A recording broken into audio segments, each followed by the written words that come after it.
Hey guys, it's Naren here from Trilogy Physiotherapy. So today, what we're going to talk about is shin splints, all right?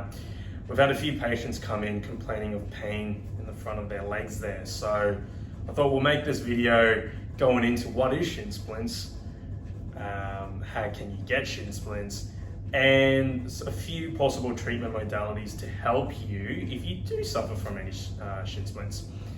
So firstly, what is shin splints? So below your knee, you have two bones, you got your tibia and your fibula, okay? What occurs is that tibia bone can get quite inflamed, okay? That increase in inflammation can cause some discomfort in and around the shin there, okay? So there are many reasons as to why individuals get shin splints, okay? What we see in clinic quite commonly is an increase in load. By that I mean, you're going from, let's say, you're walking 200 meters and then, the next day you decide to do a 2 kilometer walk, and then you keep increasing by, 2 or 4 kilometers, and it's just too much load for the body to handle. With that increase in load, you get a bit of that increase in swelling through the joint, because your body's not really used to going from 0 to 100, okay? So load can be one of a few reasons as to why you can get shin splints, all right? Biomechanics is another thing. So how you're walking, how you're running, how you're, what your muscles are doing in those movements can then also affect the tibia. So how your hip, your glute control is, working, how your knee control is working, how's your ankle mobility. So I think back in the day, a lot of people just would say, oh, my tights are, my calves are tight, so I'm gonna, that's the reason I have shin splint. Yeah, I mean, like, when your calves are tight, your ankle mobility reduces, but it's not the main reason as to why you can get shin splints, okay? So yes, you can do some stretches to the calf and that may or may not help you, but it's not the main reason as to why you get shin splints, all right? So working with a physiotherapist, a podiatrist, exercise physiologist, all those professionals can help with your shin splints. The reason I said podiatrist is purely because your shoes and or orthotics are your extrinsic factors that you can change. Some of us may need a little bit of support to help deload certain muscles to, again, help reduce your pain or discomfort through the front of your shins there. So seeing a podiatrist and getting them to examine your gait or movement patterns in your foot can definitely help reduce any shin splints that you may be having.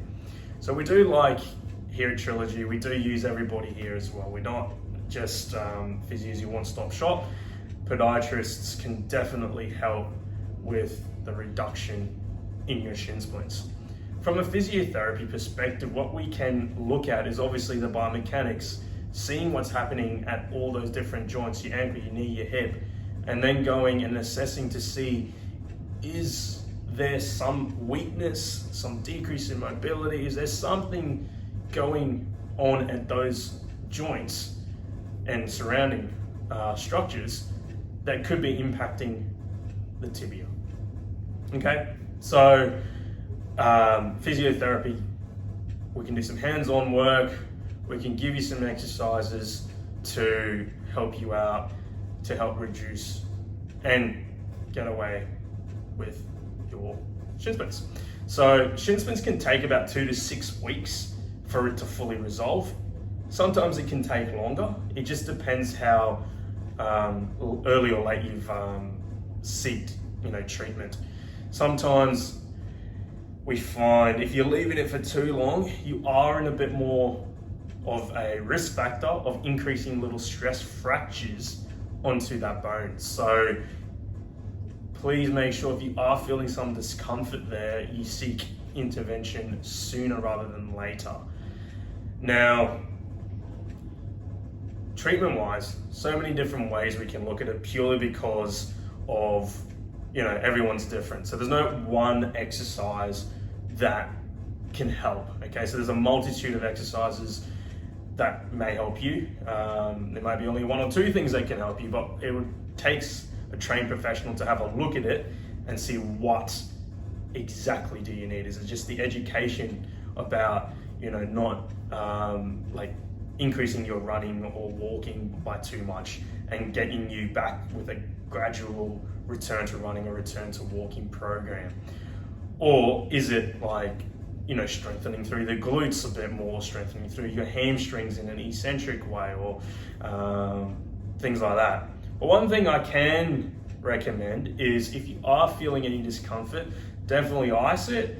There has been some studies to show that some compression can help too.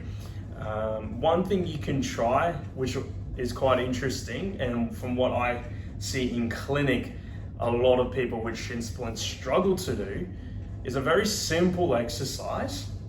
And that exercise requires you can just be seated, all right? You can be sitting down in front of the TV or at work, take your shoes off, keep your foot flat on the floor, and then just moving your big toe up and down, okay, independently of the second and fifth toes.